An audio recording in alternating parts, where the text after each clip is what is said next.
ಆದರೆ ಇತ್ತ ಸಚಿವ ಸಂಪುಟಕ್ಕೆ ಸೇರೋದಕ್ಕೆ ರೆಡಿ ಆಗಿರುವಂಥವ್ರು ಅಥವಾ ಲಾಬಿ ನಡೆಸ್ತಾ ಇರುವಂಥದ್ದು ಅಥವಾ ನಿರೀಕ್ಷೆಯಲ್ಲಿರುವಂಥವ್ರು ಅಥವಾ ಆಕಾಂಕ್ಷಿಗಳು ಇವರು ಯಾರ್ಯಾರು ಅನ್ನುವಂಥದ್ದನ್ನು ನೋಡ್ತಾ ಹೋಗೋಣ. ಬಹಳ ಮುಖ್ಯವಾಗಿ ಈಗಾಗಲೇ ಸಚಿವ ಸಂಪುಟಕ್ಕೆ ಸೇರಬಹುದು ಅನ್ನುವಂಥ ವಿಚಾರಕ್ಕೆ ಬಂದಾಗ DCM ಹಾಗೂ ಮಂತ್ರಿ ಸ್ಥಾನದ ರೇಸ್ ಮೊದಲಿಗೆ ಗೋಚರಿಸಿಕೊಳ್ಳುತ್ತಿದೆ. DCM ಮಾಡಬಹುದಾ ಯಾರನ್ನಾದರೂ ಅಂತ ಹೇಳಿ ಡಾಕ್ಟರ್ ಯತೀಂದ್ರ ಸಿದ್ದರಾಮಯ್ಯನವರು MLC ಕುರುಬ ಸಮುದಾಯದವರು ತಂದೆಯ ನಂತರ ತಂದೆಯ ಅಧಿಕಾರದಿಂದ ಬಿಡೋದಕ್ಕೆ ಹೇಳಿದ ಕಾರಣಕ್ಕಾಗಿ ಮಗನಿಗೆ ಉಪಮುಖ್ಯಮಂತ್ರಿ ಸ್ಥಾನವನ್ನು ಕೊಡ್ತಾರಾ ಅಂತ. ಅದೇ ಬಹಳ ಮುಖ್ಯವಾಗಿ ಅಂದರೆ ತಂದೆ ಮುಖ್ಯಮಂತ್ರಿ ಸ್ಥಾನದಲ್ಲಿ ಇದ್ರು ಅನ್ನುವಂಥದ್ದೇ ಬಹಳ ದೊಡ್ಡ ಅರ್ಹತೆ ಉಪಮುಖ್ಯಮಂತ್ರಿಯ ವಿಚಾರಕ್ಕೆ ಬಂದಾಗ. ಅದರ್ವೈಸ್ ಅವರು ಡಾಕ್ಟರ್ ಆಗಿರುವಂಥವರು, ವೆಲ್ ಎಜುಕೇಟೆಡ್, ಇದೆಲ್ಲವೂ ಕೂಡ ಇದ್ದೇ ಇದೆ. ಅವರು ಮಂತ್ರಿ ಆಗುವಂಥದ್ದಂತೂ ಪಕ್ಕಾ ಇದೆ. ಆದರೆ ಉಪಮುಖ್ಯಮಂತ್ರಿ ಆಗ್ತಾರಾ ಇಲ್ವಾ ಅನ್ನೋಂಥದ್ರ ಬಗ್ಗೆ ಪ್ರಶ್ನೆ ಇದೆ. ಒಂದು ವೇಳೆ ಉಪಮುಖ್ಯಮಂತ್ರಿ ಮಾಡಿದ್ರು ಅಂತ ಹೇಳಿದ್ರೆ ಅದು ಅಪ್ಪನನ್ನ ಅಧಿಕಾರದಿಂದ ಕೆಳಗಿಳಿಸಿದ ಕಾರಣಕ್ಕಷ್ಟೇ ಉಪಮುಖ್ಯಮಂತ್ರಿ ಅನ್ನೋದು ಆಗ್ಬೋದು. ಇನ್ನು MB ಪಾಟೀಲರು ಬಬಲೇಶ್ವರದ ಶಾಸಕರು, ಲಿಂಗಾಯತ ಸಮುದಾಯದವರು ಮತ್ತು ಶಿವಕುಮಾರ್ ಅವರಿಗೆ ಸಮಾನಾಂತರವಾಗಿ ಇರುವಂತಹ ನಾಯಕ. ಇಬ್ರು ಕೂಡ ಏನು ಜೊತೆಯಲ್ಲಿ ಆಲ್ಮೋಸ್ಟ್ ಜೊತೆಯಲ್ಲಿ ರಾಜಕಾರಣವನ್ನು ಮಾಡ್ತಾ ಬಂದಿರುವಂಥವ್ರು. MB ಪಾಟೀಲರು ಕೂಡ ದೊಡ್ಡ ದೊಡ್ಡ ಖಾತೆಗಳನ್ನು ನಿಭಾಯಿಸಿದಂಥವ್ರು. ಹೀಗಾಗಿ ಅವರು ಸಹಜವಾಗಿಯೇ ಉಪಮುಖ್ಯಮಂತ್ರಿ ರೇಸ್ನಲ್ಲಿ ಮುಂಚೂಣಿಯಲ್ಲಿದ್ದಾರೆ.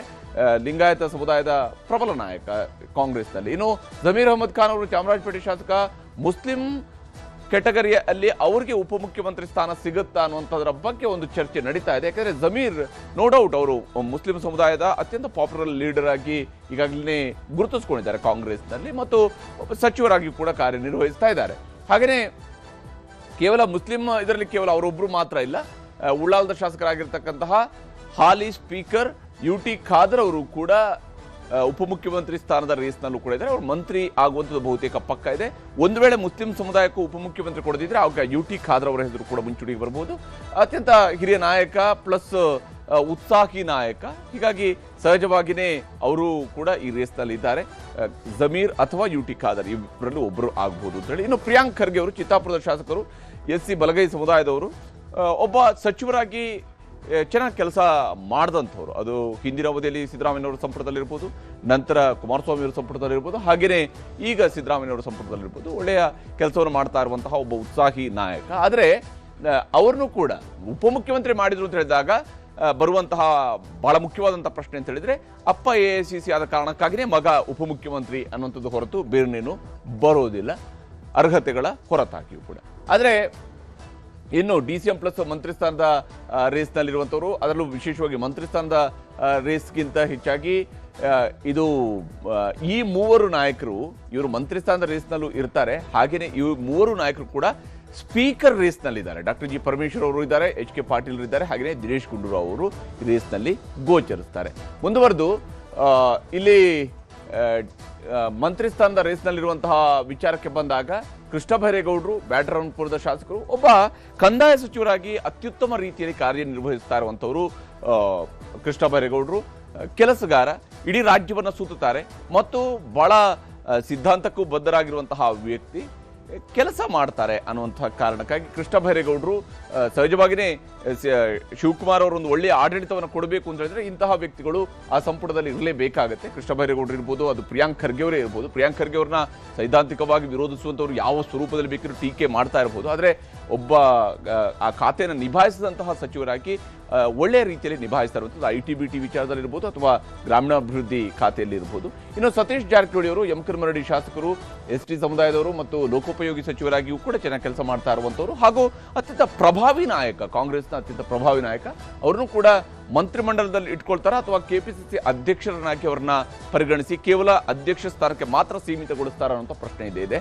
KJ ಜಾರ್ಜ್ ಅವರು ಕಾಂಗ್ರೆಸ್ನ ಅತ್ಯಂತ ಹಿರಿಯ ನಾಯಕ ಮತ್ತು ಮೊದಲ ಬಾರಿ ಶಾಸಕರಾದಾಗಲೇ 1989ರಲ್ಲಿ ಮೊದಲ ಸರ್ಕಾರದಲ್ಲಿನೇ ಅವರು ಮಂತ್ರಿ ಆದಂಥವ್ರು. ಈಗಲೂ ಕೂಡ ಮಂತ್ರಿ ಸ್ಥಾನದ ರೇಸ್ನಲ್ಲಿ ಅವರು ರೇಸ್ ಅನ್ನೋದಕ್ಕಿಂತ ಹೆಚ್ಚಾಗಿ ಅವರು ಸಂಪುಟಕ್ಕೆ ಸೇರುವಂತಹ ನಾಯಕರುಗಳ ಸಾಲಿನಲ್ಲಿ ಮುಂಚೂಣಿಯಲ್ಲಿರುವಂಥ ಈಶ್ವರ ಖಂಡ್ರೆ ಅವರು ಬಾಲ್ಕಿ ಶಾಸಕರು, ಲಿಂಗಾಯತ ಸಮುದಾಯದವರು, MB ಪಾಟೀಲರು ಕೂಡ ಅಷ್ಟೇ. ಅವರು ಕೂಡ ಮಂತ್ರಿ ಸ್ಥಾನದ ರೇಸ್ನಲ್ಲಿ ಇರುವಂಥವ್ರು ಅಥವಾ ಮಂತ್ರಿ ಆಗುವಂತಹ ಸಾಧ್ಯತೆ ದಟ್ಟವಾಗಿ ಗೋಚರಿಸ್ತಾ ಇದೆ. ಉಳಿದಂತೆ ಸಂಪುಟಕ್ಕೆ ಸೇರ್ಪಡೆಯಾಗಬಹುದಾಗಿರುವಂತಹ ಸಚಿವರುಗಳ ವಿಚಾರಕ್ಕೆ ಬಂದಾಗ ಪರಮೇಶ್ವರ್ ಅವರು ಹಾಗೆಯೇ ಎಚ್ ಕೆ ಪಾಟೀಲ್ರು ಮತ್ತು ಶಿವರಾಜ್ ತಂಗಡಗಿ, ಇದರಲ್ಲಿ ಪರಮೇಶ್ವರ್ ಮತ್ತು ಎಚ್ ಕೆ ಪಾಟೀಲ್ ಇವರಿಬ್ಬರಲ್ಲಿ ಒಬ್ಬರನ್ನ ಬಹುತೇಕ ಸ್ಪೀಕರ್ ಮಾಡ್ತಾರ ಅನ್ನೋದ್ರ ಬಗ್ಗೆ ಅನುಮಾನ ಇದ್ದೇ ಇದೆ.